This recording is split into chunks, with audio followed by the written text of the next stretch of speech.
लो भाई बब्बन, बन गई तस्वीर। जरा देखकर बताओ कैसी बनी है। अरे भाई मोहन, मेरी सलाह मानो तो तुम रहने ही दो। एक पेंटर बनना तुम्हारे बस की बात नहीं है। हाँ, तुमने सही कहा। मुझे भी कुछ ऐसा लगता है। खैर, आज शाम की गाड़ी से मैं शहर वापस जा रहा हूँ। कुछ जरूरी काम आ गया है। शहर से वापस आने के बाद तुमसे मिलता हूँ। मोहन अपने घर के दरवाजे पर ताला लगा देता है और वहां से चला जाता है। फिर उसी रात अचानक तेज हवाएं चलने लगती हैं। चारों तरफ डरावना माहौल बन जाता है। तभी मोहन की बनाई हुई पेंटिंग की वो औरत एक खतरनाक चुड़ैल में बदल जाती है और पेंटिंग से बाहर आ जाती है।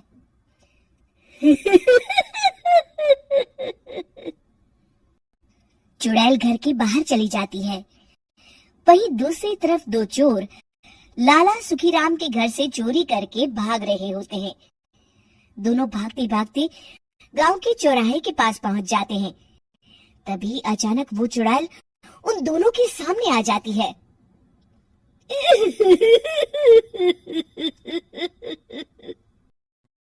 अरे मर गया रे! ये चुड़ैल कहाँ से आ गई?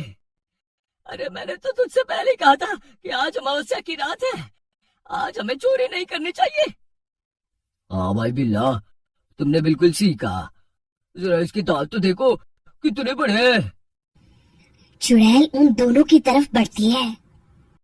अरे चुड़ैल दीदी, तुम चाहो तो ये सारे पैसे और जेवर ले लो, लेकिन हम दोनों को कुछ मत करना।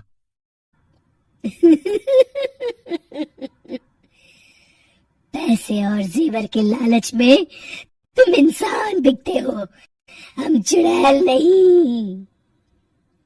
तभी चुड़ैल उन दोनों चोरों को पुतले बना देती है।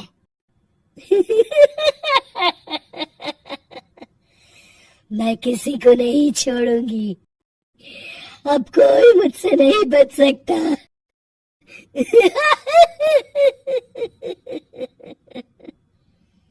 चुड़ैल अपने अगले शिकार की खोज में वहां से चली जाती है। गांव की दूसरी ओर जाने पर चुड़ैल को हरिया, बिरजू और बब्बन दिखाई देते हैं। आज संडे है, आज कपिल शर्मा शो देखने का दिन है। जोर से बोलो। आज संडे है। मैंने नहीं सुना। आज संडे है। आज कपिल शर्मा देखने का दिन है। हाँ, ये हुई ना बात। अरे ये कपिल शर्मा कौन है जो ये लोग उसे देखने के लिए इतने उतावले हुए जा रहे हैं? खैर, मुझे क्या, मैं अभी इन दोनों को मजा चखाती हूँ। चुड़ैल तेजी से उड़कर उन तीनों के सामने आकर खड़ी हो जाती है।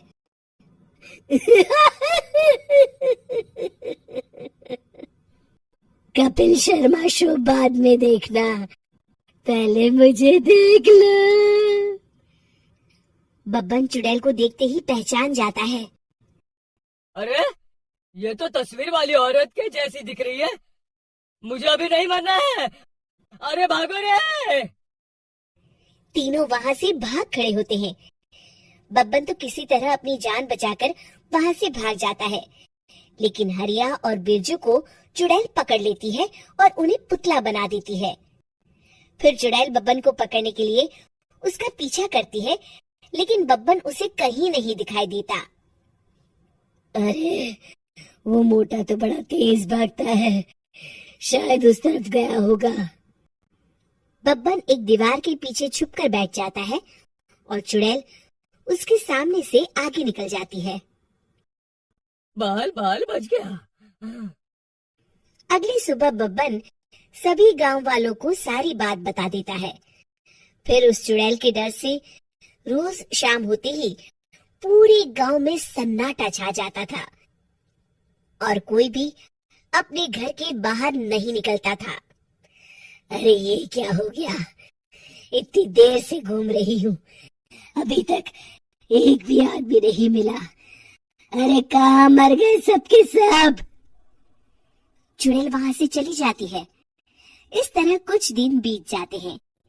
फिर एक दिन मोहन गांव वापस आता है। बब्बन उसे बताता है कि उसकी बनाई तस्वीर से एक चुड़ैल बाहर आ गई है। मोहन समझ जाता है कि ये कोई आम कागज नहीं है।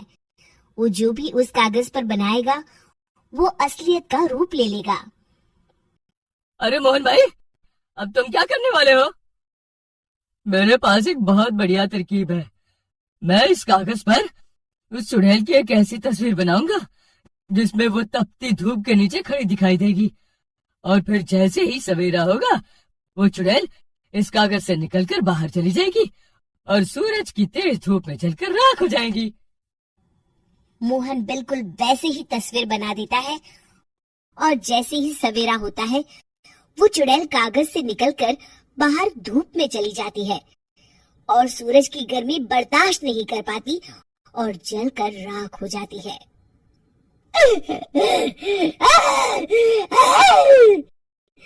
ये मुझे क्या हो रहा है?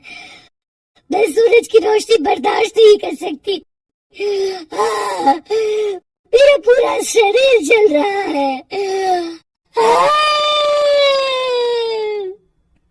और इस तरह चुड़ैल के जलते ही पुतले बने सभी लोग पहले की तरह इंसान बन जाते हैं।